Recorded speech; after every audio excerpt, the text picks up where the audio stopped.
In the previous video, I talk about the admission process, and during this admission process, the family needs to have a checklist in order to bring all the documentation that is required by the state for you guys to be able to admit that resident into the home.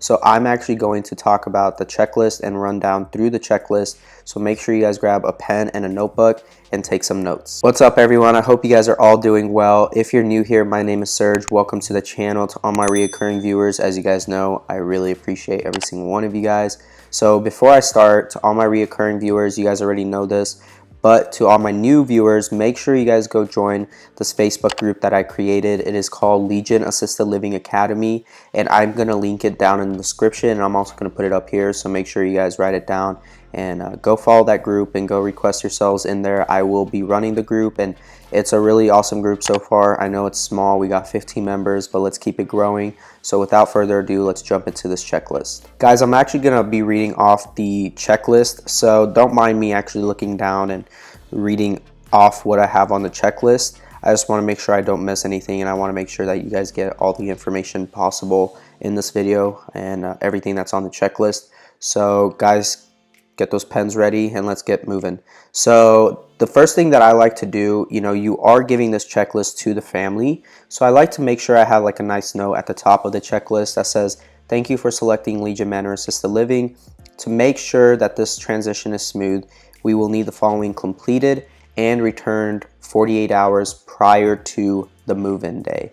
Usually that 48 hours, it depends, but you usually do have 48 hours before the resident moves in, especially if it's a good referral. It's mainly due to their discharge, so you do have a couple days to make sure that they get all this.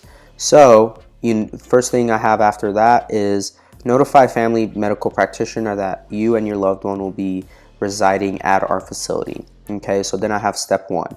Step one consists of the admission orders, which I will talk about in the next video, so make sure you guys hit that notification bell and hit that subscribe button. And then the P&H and the medication review. The next thing will be a TB skin that has been read negative in the past year or administered within 7 days after admission.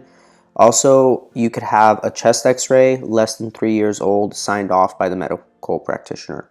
Either or works here in the state of Arizona. Make sure you guys verify that in your guys' state. They should have a defined deal for the TB and the chest x-ray in your state. And then the next thing, the medical practitioner sign off on the DNR form. The fourth thing in that step one would be the dates of the most recent flu shot and also the pneumo vaccination, okay? The pneumonia vaccination. So that is another thing that they should be able to provide for you guys, especially if they have a family doctor or they're being discharged from somewhere. The second step would be the data intake. And the data intake, it says here to have it or try to do it prior to move in. But I like to sit down with the POA and with the resident and do the data intake because it's more of a personalized deal when you're doing the intake data. So I like to do that when they actually move in, because it does take about 2 hours, like I mentioned in the previous video, but I like to do that when they move in. Third thing would be bring and have all delivered equipment at the home prior to them moving into the home. So anything that they use, whether it's a cane, a wheelchair, oxygen, commode, hospital bed even, anything of that sort that's prescribed by the doctor, or if they're on hospice, they are pretty good about bringing it at least a day before. So that's the third thing in step two that they need to have prior to moving in. Moving on, I do like to have all these forms on file just for my records, and the first form is the medical power of attorney. The second form is the durable power of attorney, and then the third form is legal guardianship. And then also, if they have a living will, I do like to have that on file. And then these are must-haves, which is their Medicare and insurance, their prescription card, their photo ID, and also their social security card. These are must-haves that you need to have copies of them. You don't need to have the originals. Make copies of them, obviously. I shouldn't have to say that, but yeah, you make copies of all this stuff, okay? And you keep it for your files. Now, moving on day of the move-in, which a lot of this, like I mentioned, I do usually on the move-in, move-in is a pretty big day, so try to get this all done if possible prior or just on move-in. But the residence agreement I like to do on move-in. Then also this is for the facility to start, is the MAR, which is also the medication administration record, is what that stands for. And then also the ADL forms, or the ADL, this is all for charting, which is activities of daily living. And then you want to make sure you start your service notes, and then also your service plan or your care plan. Now, this is all stuff I like to do usually on move-in, because before that you don't really have a lot of things to go based off of.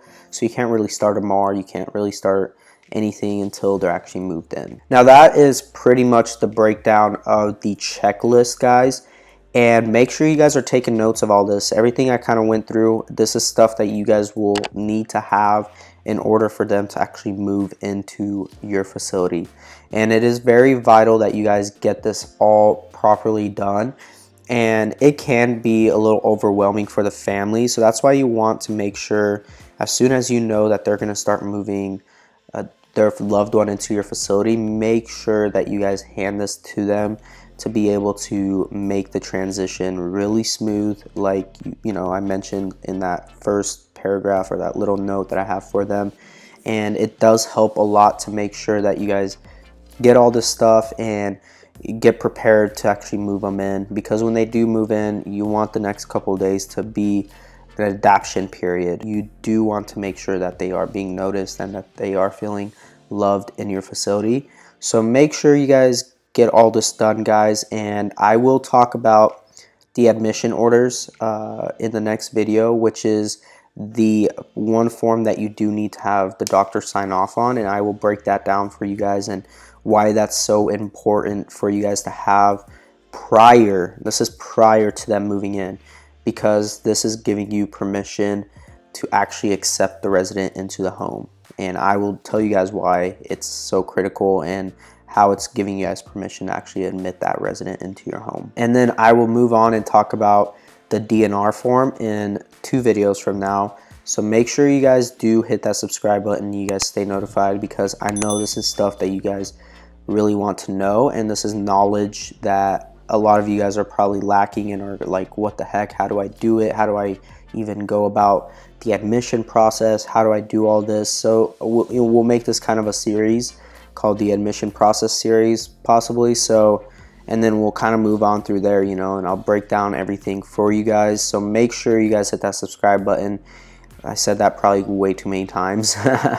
But yeah, guys, thank you so much. If you stuck all the way to the end, go ahead, hit that like button, and make sure you guys go follow that group that I created, Legion Assisted Living Academy group.